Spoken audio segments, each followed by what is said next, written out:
Hello, my name is Samantha Porter. As many people know, the United States and the world as a whole have been pushing more towards renewable energies, your green powers such as wind, solar, hydro, geothermal. And the intentions of this is good intentions to better the planet, to reduce your greenhouse gases. However, it's having very strong adverse effects on your lower income families across the world. Today, I will be talking about the economic impact that your renewable energies is having, the poverty that it is creating, rather than the good that many people see it doing. Hello, my name is Tom Francic. Like Samantha said, today we'll be discussing the economic impact of the global push towards renewable energy, especially as it relates to jobs. While Sam is going to be arguing that green energy leads to more poverty, my position will be that the push towards green energy is creating and will continue to create sustainable jobs for the future. Sam, take it away. Thank you, Tom. As I previously mentioned, the economic impact on the world's focus of green energy is continuing to raise prices on power. This is something that the middle class and the upper class families can handle, these price increases, right? However, our lower income families, our lower class, can't handle these prices and the constant increase in them. In fact, what this is doing is creating what is considered energy poverty. The average American family spends about 4% of its income on energy, but lower economic groups and people who live in cold weather states can spend a lot more than that. For example, energy costs can eat up 20% of a senior's Social Security income. Families receiving welfare might spend up to 26% of their annual income on energy. During the recession of 2007 to 2010, there was a 48% increase in the number of families that had to apply for government assistance to pay for energy. Almost 8 million households received energy assistance in 2009, a small fraction of those who were eligible for such assistance. Energy poverty is what happens when a family is spending more than 6 to 10% of one's income on power supplied to your house. And this is unfortunately something that hasn't been taken very much into consideration when we're pushing towards the integration of our renewable energies. Now, Tom, what do you have to say about this? Thank you, Samantha. I will start off with this. Renewable energy is already creating more jobs. More workers are needed to install and maintain our renewable energy facilities, whether that's installing more solar panels or maintaining our wind turbines. In addition, high-skilled jobs are needed to expand this industry, as this graphic from the Interstate Renewable Energy Council shows. Jobs at all skill levels and all points in the process from beginning to end are needed. Fields like mechanical engineering are going to be increasingly high demand as they design and develop more efficient wind turbines, and more electrical engineers will be needed to manage the changing power environment. According to a report by the International Renewable Energy Agency, globally, the renewable energy sector employed 11 million people in 2018, 700,000 more people than 2017. These jobs help lift people out of poverty and provide a route to prosperity. In addition, the cost will decrease over time as technology becomes more efficient, more developed, and more widespread. The addition of subsidies like those that support the oil and gas industry could make renewable energy even more profitable and less costly to the consumer. Finally, the effects of climate change unfairly affect the poor who tend to live nearer to the plants that pollute the area around them. A good metric of this is the social cost of carbon, which measures the cost of issues like health problems, which is due to environmental pollution, and costs associated with climate-induced or climate-worsened natural disasters like wildfires. Samantha, what do you have to say about this? While the claim exists that energy prices will get lower in the future, shouldn't we be more focused on the poverty that's being created? We have cases like California and Germany that are showing us our prices as renewable energy is more integrated is not going to go down. As a matter of fact, their prices have been going up as renewable energy is further integrated into their society. Just take, for instance, what's happened in California. At the period in which solar panels have come down in price very significantly, same with wind, we've seen our electricity prices go up 5 times more than the rest of the country. And it's not unique to us. You can see the same phenomenon happened in Germany, which is really the world's leader in solar, wind, and other renewable technologies. Their prices increased 50% during their big renewable energy push. Not only that, but many people miss the fact that there are hidden costs that go into your renewable energy sources. Now, when most of us think about our basic human needs, you think about your house as a shelter, right? You think of your food and your water and maybe some clothes, right? What many miss in this is that in order to live in your houses, in your shelters, you need the power that's being provided to them. The power that creates your heating and your cooling and other such. And many families that are already barely making ends meet are being faced with the choice of, do I put food on my table? Or do I pay to have heating and cooling provided to my house? And that's a choice that I think most of us couldn't imagine having to make. Those who are paying more than 10% of their income towards power for their houses are looking at this decision. We have so many low-income families that are already facing the decision of, do I put food on my table or do I power my house? And while 10% may not sound like much, it starts to sound like a lot more when you realize that there are many families across the United States alone that are spending upwards of 25% to 50% of their income towards power. Tom, can you still support sustainable jobs being created compared to this? I can, Sam. These aren't just future jobs, they are jobs that are needed now. Again, this is not some future trend we will be seeing, we are already seeing it.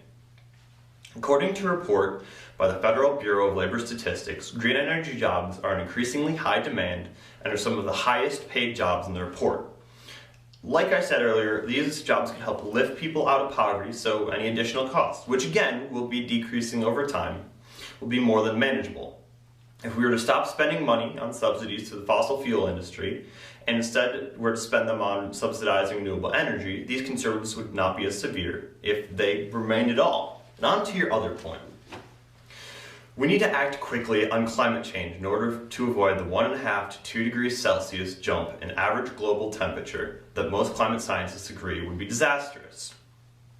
Climate change is already intensifying storm activity and making wildfires worse, as we saw in California and Australia earlier this year. For many in the future, they may not need to choose between putting food on the table and powering their homes, as they might not have either. Sam, are your concerns still as strong as they were before? Tom, my concerns are still as strong as before. What you may not realize is the government has already been subsidizing green energy for many years now, spending billions of dollars on green energy in an attempt to further push our economy towards using more renewable power. Unfortunately, this is not helping anything though. This power is unreliable, which makes it extremely difficult for us to drive costs down. And in order to use and to install our renewable energy sources, it's doing a lot of damage to our environments that many people are not paying attention to. You talk about the wildfires that happened in California and Australia, but nobody other than the local people see the damage that is caused by installing our renewable energy sources such as our wind farms or wind turbines alone, or even our solar farms. It takes a lot of space that has to be cleared out for either item, and that ruins the ecosystems that they're being installed into. And on top of that, you start looking at our larger endangered birds in the country alone, and you find that wind turbines and solar farms are very damaging to our bigger and endangered birds, such as the bald eagle. They're actually killing our bald eagles as opposed to not being an issue to them at all. Not only is the installation of our renewable energy sources damaging to the environments that they're put into, it starts affecting those hidden costs that I earlier mentioned. This happens when you start looking at installing and clearing out the space to install our renewable energy sources, which takes out agricultural space that we need in order to provide food. This will drive up the cost for food, and on top of that, you are constantly going to be met with resistance from local people. This has already been seen in the past as the U.S. has tried to expand the amount of renewable energy sources that we have tried to install. You will be met with pushback from locals, which in turn will cause there to be legal fees if you still want to push forward to actually zone that land and destroy that land in order to install your renewable energy sources. Tom, can you still support your argument that pursuing green energy is most importantly creating sustainable jobs? I can and I will, Samantha. While billions are being spent on renewable energy subsidies, much more is being spent on subsidies for the fossil fuel industry. According to a report by the International Renewable Energy Agency, we spend on average 3.5 times on fossil fuel subsidies as we do on renewable energy subsidies, totaling $447 billion. If this support were redirected towards the expansion, cost reduction of renewable energy, costs would drop dramatically. As U.S. energy expert Saul Griffiths writes, the consequences of getting the technology, financing, and regulations right is that we can save every family in the U.S. thousands of dollars a year. And in addition, I'm glad that you bring up the irregularities of green energy. Since sources like wind and solar do not produce energy all the time, we need to find ways to store energy between when it is produced and when it is needed. The field of grid-scale energy storage is rapidly growing and would provide sustainable jobs for millions. While these projects do consume land and resources, they are much less destructive than the fossil fuel industry. Samantha, any final thoughts? While Tom, you make some good supporting points that green energy is creating more sustainable jobs, I do have to stick with my argument that more importantly, green energy is damagingly causing a higher population of poverty. Pursuing green energy is damaging both to our people and to the earth itself. It has already been raising energy costs over the last few decades now, and it will only get worse as time goes on, putting more people into poverty and creating more damage. Sam, well, I do think that you have some valid concerns, and I find your concern for less fortunate admirable. Evidence suggests that a shift towards renewable energy creates more sustainable jobs and is a net positive for our country and our planet. Thank you, Sam, for debating me. Thank you to our audience for your time.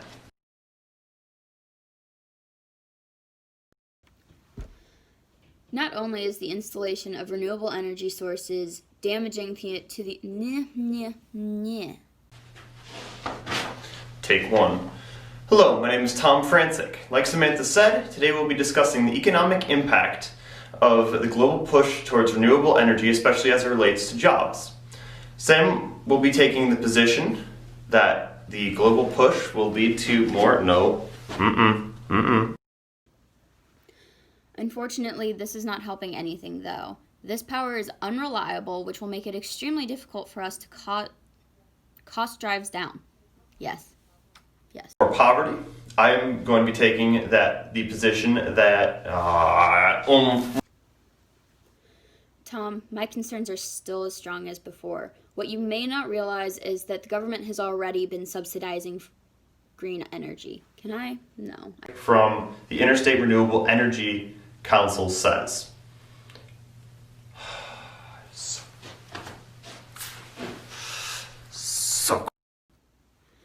While we already have claims that our energy prices are going to go down in the future, shouldn't our more immediate And fields like mechanical engineering are going to be in increasingly high demand as they design and develop more efficient turbines and more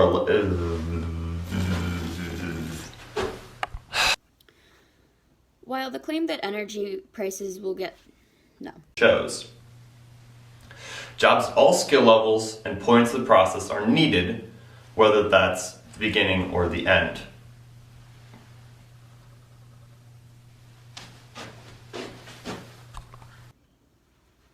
while the claim that energy prices will get down, yes. Problem fixed, take 3. This is the quick part of everything.